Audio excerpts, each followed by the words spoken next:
What's holding you back from motivation? What's up, Tyler? Brandon, what's going on, man? Uh, we're doing it again. Here we I, are. again, I'm running a little bit late today, so that's my bad. We're on episode like 405 or something. And we on YouTube we got 499 subscribers. So who's gonna be the 500th Yeah. subscriber? Like this is a big deal. We just You- we just we just moved over to YouTube a few weeks ago. Like, This don't this you is the want to time. be the This 500th is subscriber? this is your Like, chance to be the yeah, 500th you could be it. subscriber. You could. That would be amazing to be that. I can't be it because, I'm a host, but I I would think if I I could. think you've already subscribed too to your own show. Actually, I think I have. So, yeah. So, yeah. So that means we need like three more because I don't count and you don't count. Yeah, We got exactly. to get to like 502. So, Yeah. Yeah. yeah. Yeah. Yeah. So, anyways, Tyler, we could use some good guests, right? Yeah, we love having you come on the show. You can go to therapybrothers.org and sign up to become a guest on the show. We do have a guest today we're excited about. We love it when we get guests. We love talking to real people about real problems.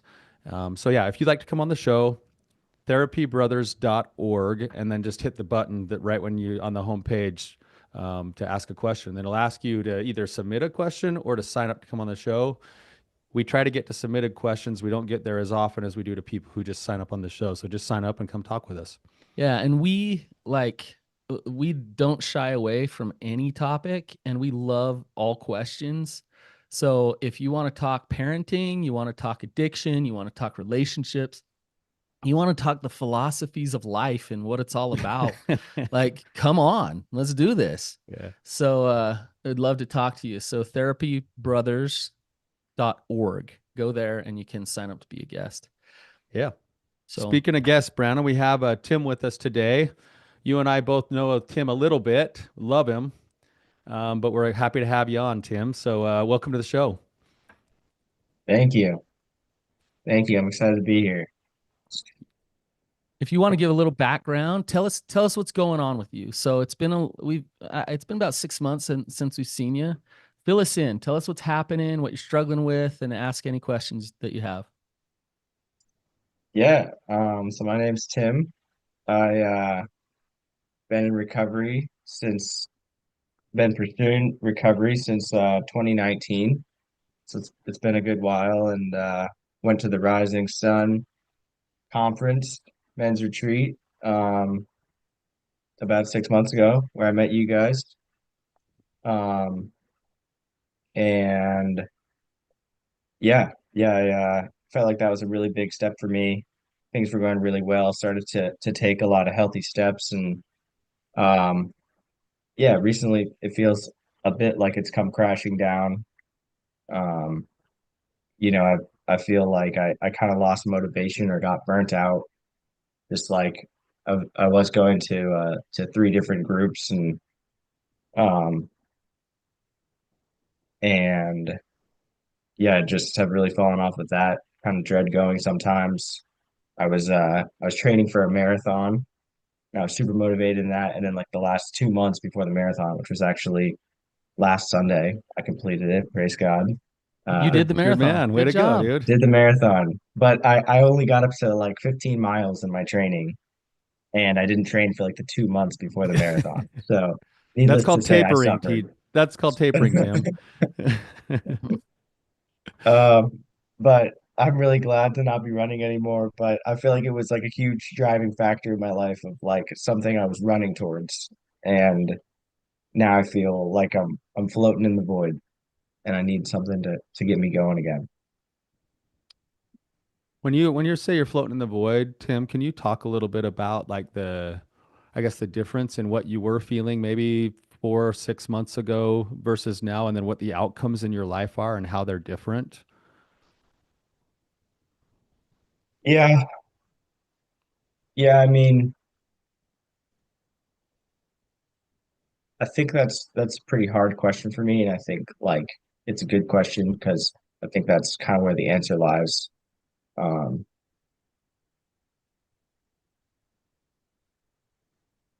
I think that uh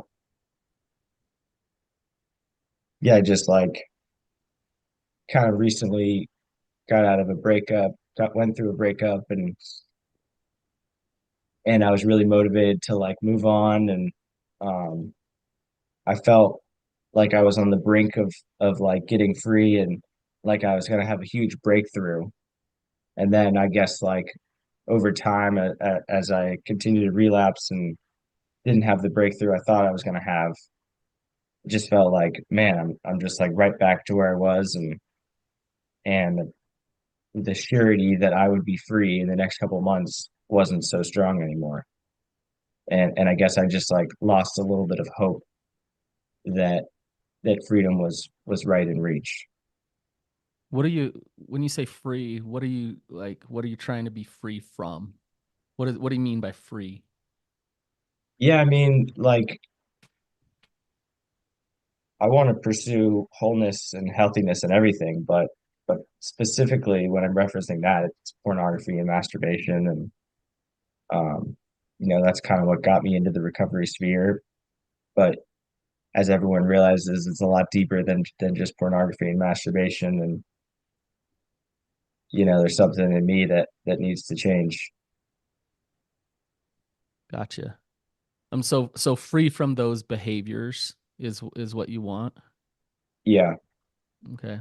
Has that been your kind of motivation in the past? Is that you want to be free of that behavior, and so that's why you've gone to the meetings and those type of things? um, yeah, for sure. I think as I started to get serious about my faith, I realized it was something that is in line with my beliefs, and I needed to stop it, and I couldn't. So I realized I needed help, and that's why I started going to therapy. That's why I started going to groups, and um, that's how I ended up meeting you guys. Tyler, do you have something? Yeah, I'm wondering, so you've been working at recovery for how long did you say now, Tim? 6 years. 6 years. Okay. And inside that 6 years, I imagine you've probably had some ups and downs in terms of like if we want to use motivation as a meter of like 0 to 10, there's probably been times when you've been up 8, 9, 10, and there's probably been other periods of time when you've been down 2, 3, 1, 0. Is that been a normal part of the process? Yeah, absolutely. And like part of that, I just I'm like okay with, like I can't expect to be a 10 all the time. And that expectation, is what convinces people to give up.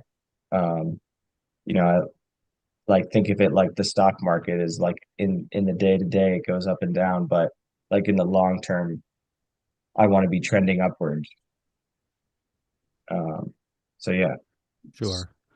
I'm also wondering, you kind of just threw this in here while you were talking, but I'm wondering how much credence there is to being on the upswing and then going through a breakup. How much of that breakup was actually, how much impact did it actually have on you? massive. Yeah, I mean it was really, really tough. Um, I don't know, to give a quick intro to that. Um, I thought we were gonna get married. It was like a really, really, I thought it was a really healthy relationship.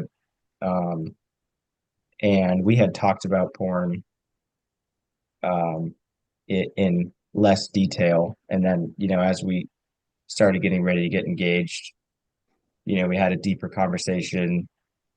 We met with my therapist, and she just kind of imploded, and she was like ready to break up with me.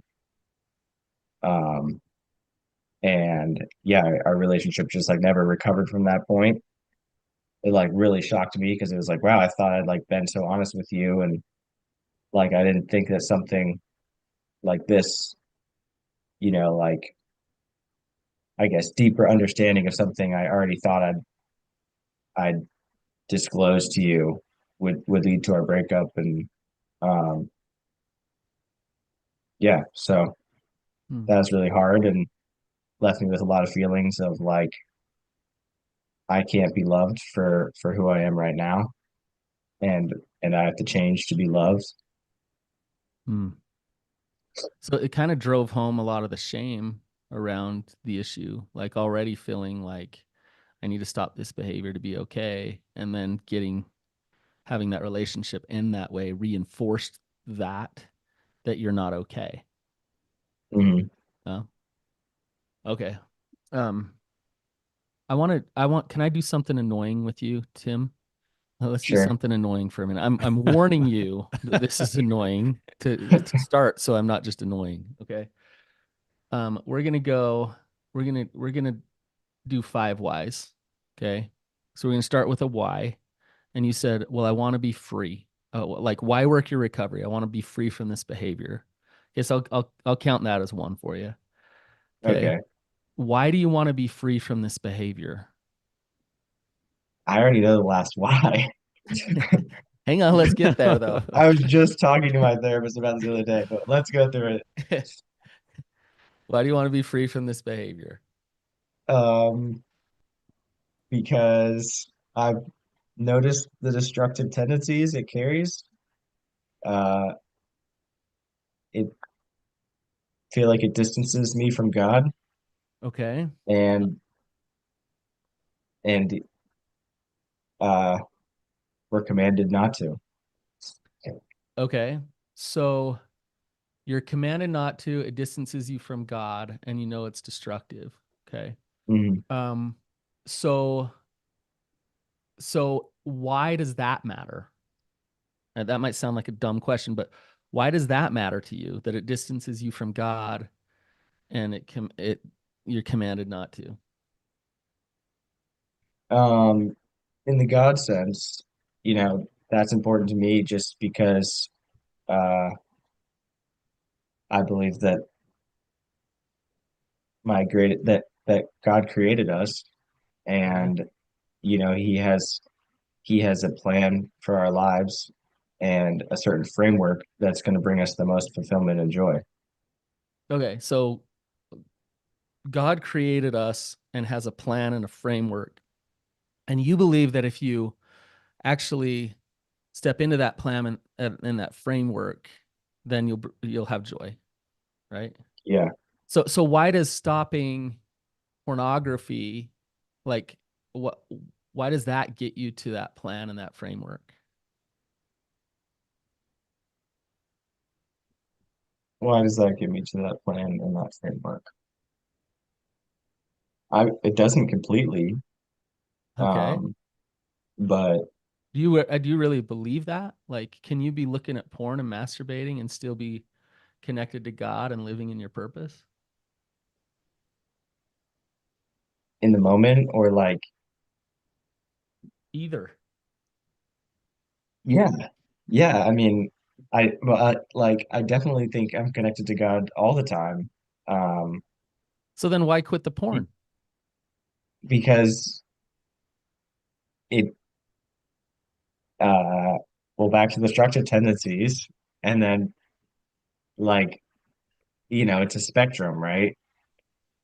I'm not like disconnected from God, but I might feel less connected to God. I feel like when I'm numb, then I'm not connecting with God in ways when I'm not numb. There, Tim, I'm wondering, I don't know how many whys we're on right now, but tell me, you said you know the last why. Like have we gotten there? What is the last why? I want to be happy. Okay. Um, you want to be happy. And in order to be happy, you need to stop that behavior. I hope. I don't really know. That's the problem. Um, Tyler's told this story many times on the podcast, and I don't want to steal the story from Tyler, and he can tell it again, but the, he tells a story about how the closest he's ever felt to God is right after like major stuff and bad acting out and things like that. Um, how does like what? It kind of that kind of flies in the face of your theory a little bit here, Tim. Do you see it? Like I need to earn it. I need to be good enough. I need to be righteous enough in order to be in my purpose, in order to be connected to God, in order to be lovable by a woman. Like, yeah, that does not sound very motivating. It's like, oh, I better force myself to be good enough and prove myself. Ask anybody who's ever been on a diet and is like, hey, I'm going to force myself not to eat the sugar so that I lose the weight. What do they eventually do?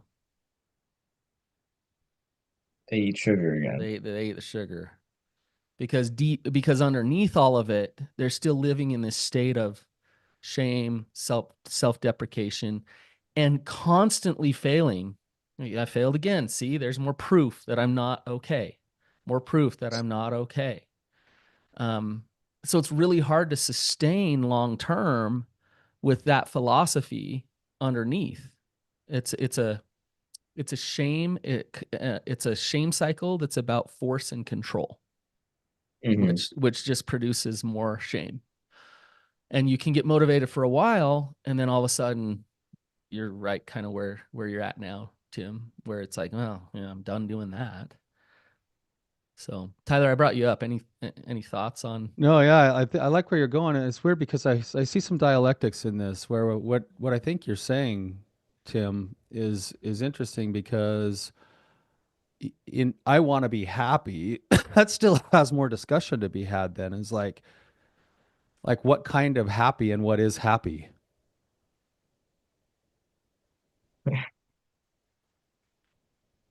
You got me stumped, Well, you but know. Well, I think that's your major why. How can he have you stumped? Like that's your major thing, right? I mean, I guess I've ran through this and it's like, you know, I'm like a little bit envious sometimes of people with kids because they have this really deep why of just like I like this innate, primal like I have to provide for my family, you know, and and then and it convinces them to do these really hard things. And and I feel like I can make like hard decisions in the short term and the medium term, but when it comes to like really having the deep drive to do these long-term hard things, it's just like, who am I doing this for other than myself? And if it's not making me happy right now, then why am I doing it?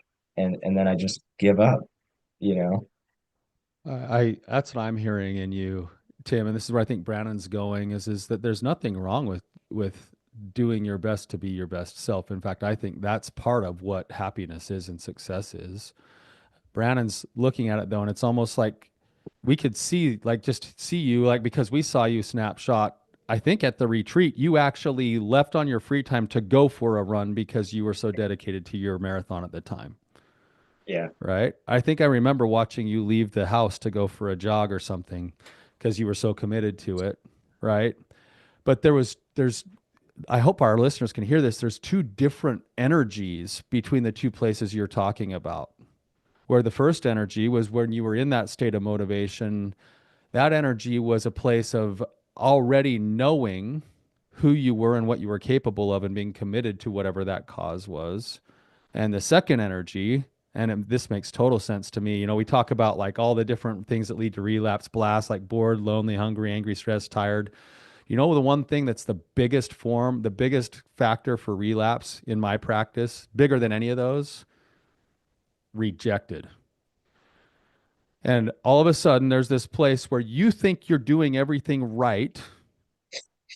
And you have this woman that you think is coming along with you on the path that you are towards doing everything right. And all of a sudden, she backs out on you in the midst of what you think is doing the right thing. And you had a massive relapse, not into like porn and masturbation. That was the porn and masturbation was the result of the relapse into deep shame, deep rejection, loss of like what actual happiness is. Um, I'm looking at like we can all define, and the reason I'm asking you is you have to define this for yourself, but like what is happiness and what is success? And you know who John Wooden is? Mhm. John Wooden's like, he's probably the most famous college basketball coach ever. He coached UCLA, won a ton of championships. He has all these, he was, a professional speaker afterwards. His definition of success is the peace of mind, which is a direct result of self satisfaction in knowing that you did your best to become the best that you're capable of becoming. Now, listen to that definition. He didn't say the peace of mind in knowing that you are the best, the peace of mind in having arrived at the top of the mountain, the peace of mind, which is a direct result of self satisfaction in knowing that you did your best to become your best that you're capable of. So this is where the dialectic of what Brennan's talking about is if I'm engaged in doing all of these things so that I'm lovable, I'm already losing. Uh, If you- I'm you- You're Go you're ahead. kind of proving that you're unlovable in a way. Right. Whereas if I somehow find the satisfaction, the happiness comes in knowing that I've committed to a cause and done my best, then the outcomes don't even matter because it's knowing that I've done my best that produces the satisfaction. And the weird thing is that that actually then starts to produce the results that we want. But it's coming from an internal energy source. And that's what I think, man. We're talking about motivation. I think motivation is tied to this, but man, I think part of the climb out into your motivation, Tim, is a real assessment of like your shame and how do we get you out of your shame?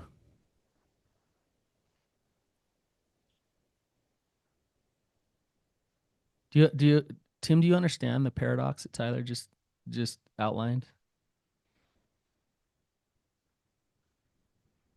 It was a lot of stuff. You- Um, yes, I think yeah. so. It's But go ahead. I'll try to just really dumb it down here. Um if I try, it's the be do have thing. If I try to do things to prove to myself that I'm okay, I might find some success. I might do some things and then it's like, wow, I'm sober or whatever. I made enough money or whatever it is. But long term, if I know that I'm a good husband, let's say I know I'm a good husband and I fail, I make a mistake, I do something, but I know deep down that I'm a good husband. What am I going to keep doing? That's a good husbands do. I'm going to show up as a good husband, right? If I don't know that I'm a good husband, but I'm trying to prove it to my wife and prove it to the world that I am and I fail, where am I going to go? How am I going to feel? Then you're a bad husband. Yeah, see, I'm trying and I keep failing. So then failure is a real thing because I'm trying not to be what I believe that I am. And so this is a hard one because it's like Tyler says you got to get out of your shame. Absolutely true. You got to shift the very perception of self, who you actually are. The fact of the matter is you say I want to be happy. The truth is God needs you, Tim, because you're a freaking rock star. You're a badass that is going to change the world. And you are that already today, right now, as sober as you are or unsober or whatever you are, as rejected as you were by that girl. Like that's who you actually are. You don't believe that. So, what do we need to do to get you to feel that, know that, and step into that? You just ran a marathon. You just ran 26.2 Without miles training. for 2 months. I want to ask you your time because I'd probably be like, holy crap, like what? um, but look kind of where you went with that of like, well, yeah, even my marathon, like I wasn't that motivated. And you just ran the marathon. Like just stop there and be like, holy crap, accomplishment. That's freaking awesome because I'm awesome. Do you see the difference in the perception of self, in the knowing who you actually are? So something needs to wake you up. Something needs to, you've been living in these systems of prove it for so long. And I don't know where you've gotten those systems. I don't know what trauma you have, what experiences you've had in your life. Those things have told you lies, but you believe those lies like they are the way. They're the only way. right? So we need to undo those lies. We need to get you to view it differently and start your day from a place of self-acceptance, from a place of love, right? So, okay, I just went off on that. Tim, what do you think of that? Um, yeah, I think it's good. I think it's accurate. Um, yeah, I guess I just don't know how to get there other than just like lying to myself until I believe it. Maybe that's how I get there. Well, and I think that's a telling way of saying that, Tim, that it kind of indicates where you currently find yourself is I'm lying to myself until I get there. Well, it's not actually lying to yourself. It's just that you refuse to accept the truth. So you could even phrase that differently and you could say I could practice accepting the truth until I get there. Hmm. It's like Tim, you wake up in the morning I'll just ask you this question, like how often do you actually look yourself in the face and in the mirror and just like make eye contact and hold it?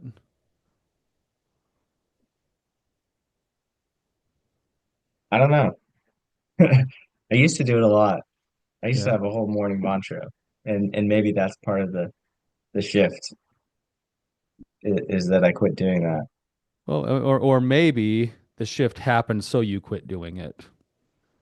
Hmm. Maybe you got the wind knocked out of you emotionally, and so you decided to let it all go because you decided to believe the old lies again that you worked so hard not to believe over the last 6 years. And that's the truth is I would bet that there have been periods of time, and it's probably directly connected to the motivation we're talking about, where you could look yourself in the mirror and you would either look yourself in the mirror and see yourself as a really good guy who's working on some problems, or you're going to see yourself as a guy who can't be trusted, who sometimes gets it right once in a while. And I would bet right now you're living most of your life in the second energy. But I would bet there have been times in your life when you've been operating from that first energy. How Tim, did you how oh, did you go ahead, get Tim. there?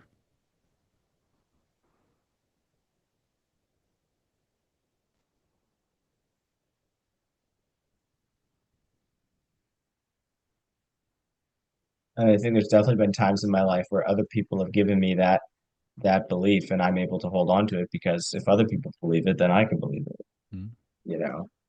But then as soon as that approval falls through, then there's nothing backing me up anymore. Um,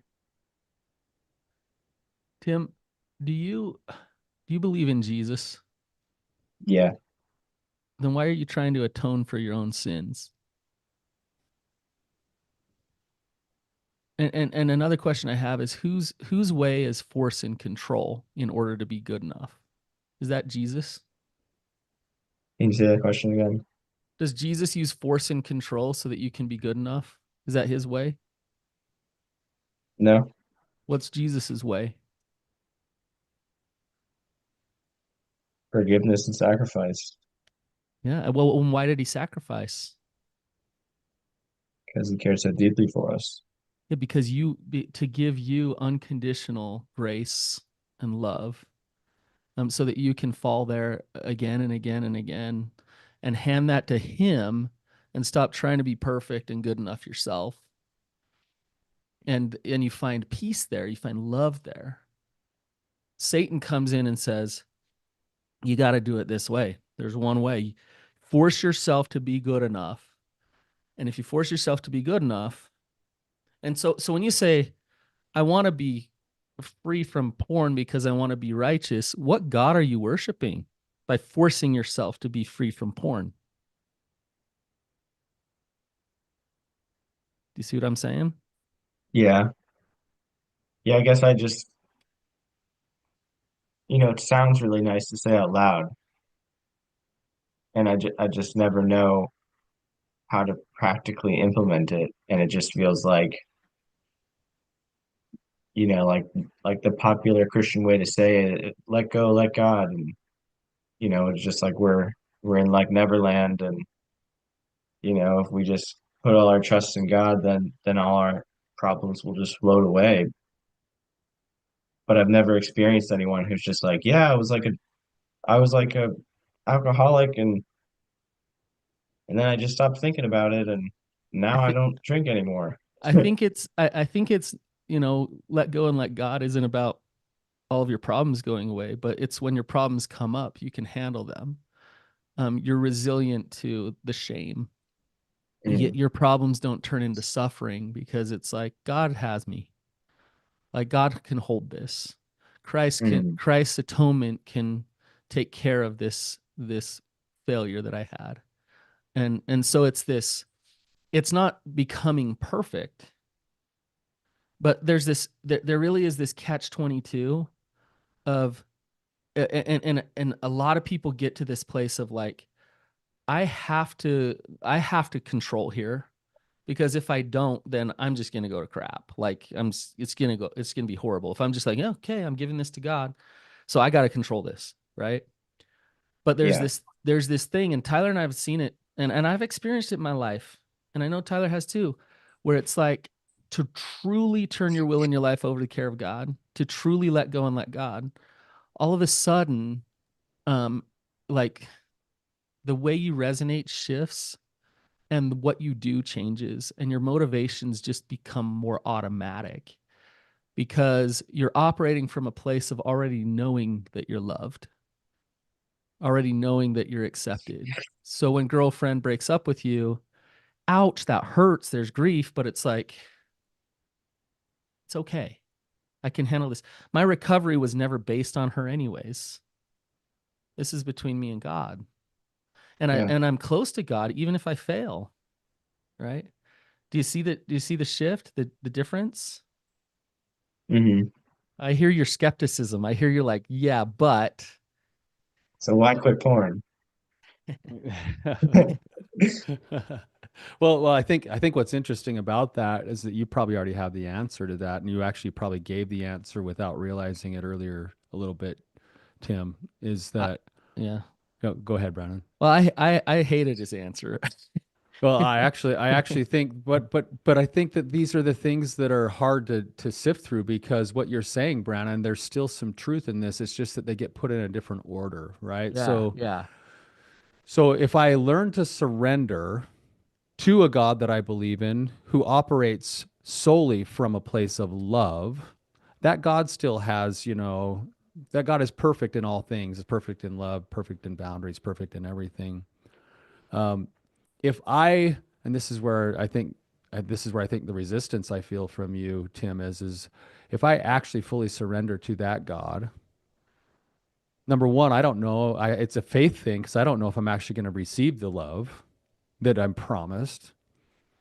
So there's a faith thing and a scary thing stepping over the edge, just going into the cave, just in that relationship with a higher power. And then if I receive that grace and that love, if I truly actually receive the grace and the love, I will be motivated by that love to do the very things, some of the very things that I've been trying to do in order to get the love.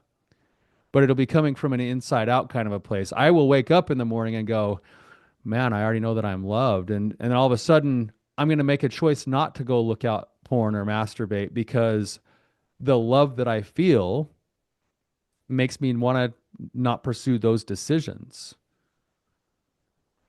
And so that's the hard part is the continued faith of wrestling with a higher power and surrendering, and this is what I think Brandon's getting at for you, Tim, surrendering the need to control your worthiness, the need to control your value as a human being, the need to control your lovableness. If you could surrender that on a regular basis, there will probably be a period of time where there'll be this void, this emptiness, this darkness, whatever. But Brandon and I both are convicted that there will also be, from a Christian perspective, there will be the Savior there willing and ready to receive you as soon as you'll allow that reception. You have to let go to do it. Mm. What are you thinking, Tim? He wants to punch us in the face right now. I can see it in his eyes. No. So I'm not pursuing freedom from porn. I'm pursuing consistent knowledge that I'm loved. Oh, that's way better. Um, I'm pursuing. You could just dwindle it down to I'm pursuing God and just feeling that love with God, right? Like that's the first and foremost thing that I'm doing every day, and and also and what I would say, Tim, is I'm gonna go deal with the demons. I'm gonna deal with some of the trauma, some of the things that are in the way, and creating these belief systems that I'm in that contribute to the continual shame. So I'm gonna go deal with those demons, and I'm gonna let them off the hook, and then I'm gonna step into just knowing that I'm loved, and then we'll see where things go from there. Maybe you'll rage out in porn when you're loved. You know, let's let that go. Like, You already know the answer to that though, Tim. Like you won't. Yeah, something I picked up when I was running. Uh, just I used to listen to on the Nike Run Club app. They have like guided runs, and he would always say like, if you could have done better, then you would have. If you could have, then you would have. oh, I So love there's that. no reason to live in the should have Grace. because because yeah, whether it's people always say when they relapse like, oh, I didn't get put up much of a fight. And that's just like a lie from the enemy Mm-hmm. because if you could have, then you would have. You're sharing that you want to be free, so if you could have been free, you would have. So it's more of a, changing in the future. And accepting yourself now. Yeah. Oh, yeah, that's it, Tim. Um, we're running low on time, Tim. Any other questions for us? Thoughts?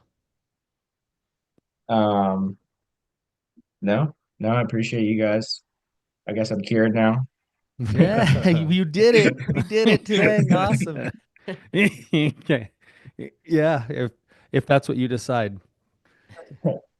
Hope I can see you guys in Utah soon. Yeah. That'd be awesome. We'd love to see you again, Tim. You're a good man. That's these kinds of calls are hard for me sometimes because we get to talk to people who are just genuinely good-hearted people. And that comes off of you, Tim. You got a good heart, you got a good soul, you got a desire to do good things. And the reason why the calls are hard is because both Brandon and I could spend the next hour trying to convince you how amazing you are. And unfortunately, you're the one standing at the prison cell door with the key. And it just feels sad to me that you can't embrace all of the goodness that just naturally oozes from you. So I want to, But you can. but I think you can, and that's where I think the belief system is. Like when he again, there was really stark to me, and you're like, I guess I just lie to myself. No, no, I guess I do what Brandon did, and I actually go into that belief and ask, where did that form, and why does that feel true, and does it have to be true? And maybe that is the actual lie, and maybe I need reinforcement of something that's new, something that's true, something that would lead me to want to do the things because I knew I was loved rather than need to do those things in order to be loved. Nobody likes being chased by their value. Everyone performs better when they already know their value. Mm. So you're a good man, Tim. I'm proud to know you. I love you. Love you too, Tyler. Yeah. All right, you guys. Tim, thanks for coming on. If this has been helpful to anybody, please share it. Hop over on YouTube, become our 500th subscriber, leave a comment, and until next time, keep on keeping on.